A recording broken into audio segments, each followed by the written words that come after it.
T tribe labour জাতি বনোৱা অসমৰ মুখ্যমন্ত্ৰীটো আমাৰ হেমন্ত বিশ্ব শৰ্মা বা আমাৰ বিজু হাজৰিকাৰ নিচিনা দালাল মন্ত্ৰী জাতি বনাই মাৰাত গৈ আমাক গুলি মাৰি হত্যা কৰাটো ভাল বুলি আমি ভাবো। বিটিআৰ ইলেকশনত জিতা বিজেপি বাই বাই টাটা, কিন্তু আমাক কোকৰাঝাৰ জিলা ডিসি বা এসপি পাৰমিশন নিদিয়ে কাৰণে আমাক প্ৰশাসনে ৰখাই আছে।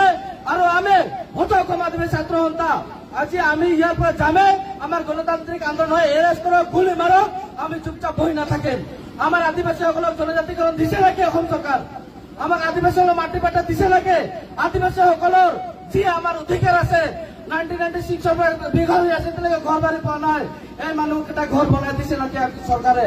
আৰু জিলা কোকৰাঝাৰ জিলা প্ৰশাসন আৰু এসপিক আমি আহ্বান কৰিম যে আপোনালোকে অতি শীঘ্ৰে আদিবাসীসকলৰ ঘৰবিলাক বনাওক।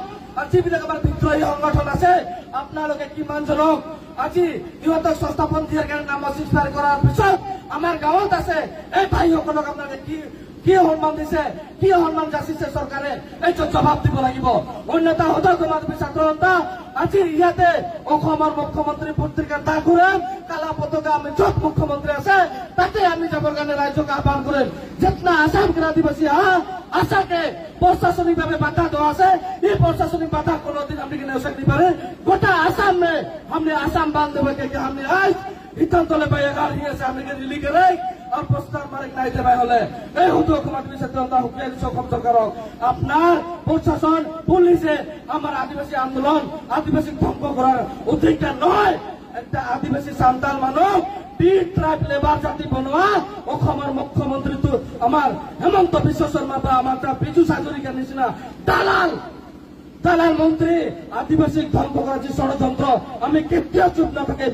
এনেকুৱা আদিবাসীসকলক নাম লেবাৰ জাতি বনাই মাৰাত গৈ আমাক গুলি মাৰি হত্যা কৰাটো ভাল বুলি আমি ভাবো।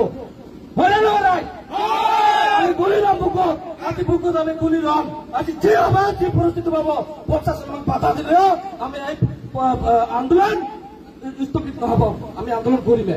আৰু এটা কথা আপোনালোকে আমি 2016 পৰা দুটা বা তিনটাই আলোচনা মাতিছে, সব আলোচনাত কৈছে আদিবাসীসকলক জনজাতিকৰণ হৈ যাব, 10% বাকী আছে আৰু আমাৰ কাষ্ট চাৰ্টিফিকেট কালি পৰহি দিম বুলি বিজু হাজৰিকাৰ মুখ্যমন্ত্ৰী নিজে মুখত কৈ গৈছিল প্ৰদীপনাথ ডাঙৰী থাকোতে।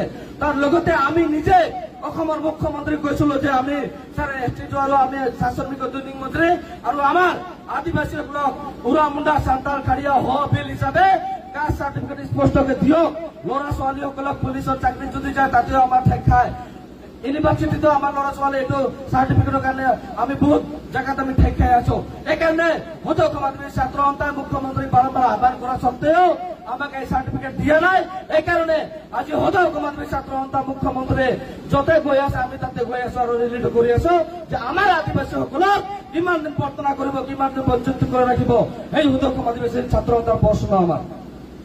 বিটিআৰ ইলেকশনত জিতা বিজেপি বাই বাই টাটা, কাৰণ আমাৰ বিজেপি সৰকাৰ যতে যাব নেতাসকল আজি আমাক ইয়াত বন্ধ কৰিছে। আদিবাসী গাঁও ভূঞে ভোট খুজিব যাতে আজি ইয়াত প্ৰশাসনে আমাক আটকাব পাৰে।